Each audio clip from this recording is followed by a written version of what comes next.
राम नाम की महिमा क्या है, ये तो हम सबको पता है। और राम नाम एक ऐसा चमत्कारी यंत्र है जो एक वानर को भगवान बना देता है। जब भी इस धरा पर अत्याचार और पाप बढ़ा है, तब तब श्री हरि ने कोई न कोई अवतार लेकर इस धरा को पाप मुक्त किया है। राम नाम की महिमा अपरंपार है, जिसके स्मरण मात्र से जीवन के सभी कष्टों का निवारण हो जाता है। भगवान राम की चारित्रिक विशेषताएं, उनका जीवन और उनकी शिक्षा आज भी वैसे ही प्रचलित है जैसे उस समय प्रचलित थी। त्रेता युग में चैत्र शुक्ल नवमी के दिन रघुकुल में भगवान श्री राम का जन्म अयोध्या के महाराज दशरथ और माता कौशल्या के गृह में हुआ था, जहां आज अत्यंत भव्य राम मंदिर बनाया जा रहा है। उस समय प्रभु राम के जन्मोत्सव की भव्यता के सामने स्वर्ग भी फीका लग रहा था। सभी स्त्री पुरुष, किन्नर, देवता, पशु पक्षी, पेड़ पौधे तथा प्रकृति भी प्रभु राम के जन्मोत्सव में सम्मिलित होकर आनंद उठा रहे थे।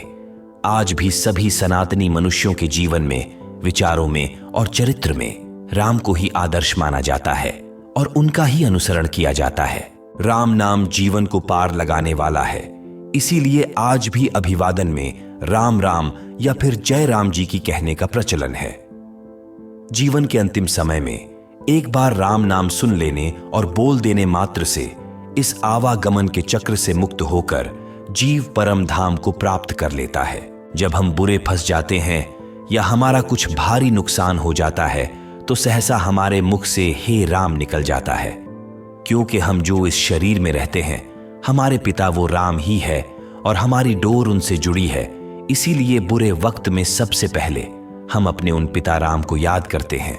यही कारण है कि जीवन के बुरे वक्त में हम सहसा हे राम बोल पड़ते हैं। राम नाम स्वयं में ज्योति है, बस देरी है तो एक बार पूरी श्रद्धा और विश्वास से उनको बुलाने की। जैसे एक रोते हुए बच्चे के बुलाने पर उसके पिता दौड़े चले आते हैं, ठीक वैसे ही करुणा और विश्वास से बुलाने पर राम भी दौड़े चले आते हैं और आपको अपने गोद में उठाकर आपके सभी कष्टों को स्वयं पर ले लेते हैं। राम नाम के जप में किसी स्थान, विधान, अनुष्ठान आदि का कोई बंधन नहीं है। राम नाम जीवन के सभी कष्टों की दवा है, क्योंकि राम का नाम लेकर भरत जी ने एक सामान्य बाण हनुमान जी पर चलाया था और हनुमान जी मूर्छित हो गए।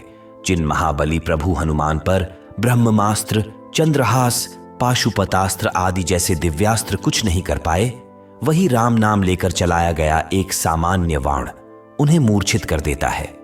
तात्पर्य, राम नाम असाध्य कष्टों को भी समाप्त कर सकता है, जरूरत है तो बस श्रद्धा भाव से उसे जपने की। आज के समय पर मनुष्य राम नाम से अधिक धन और वैभव पर विश्वास करने लगा है।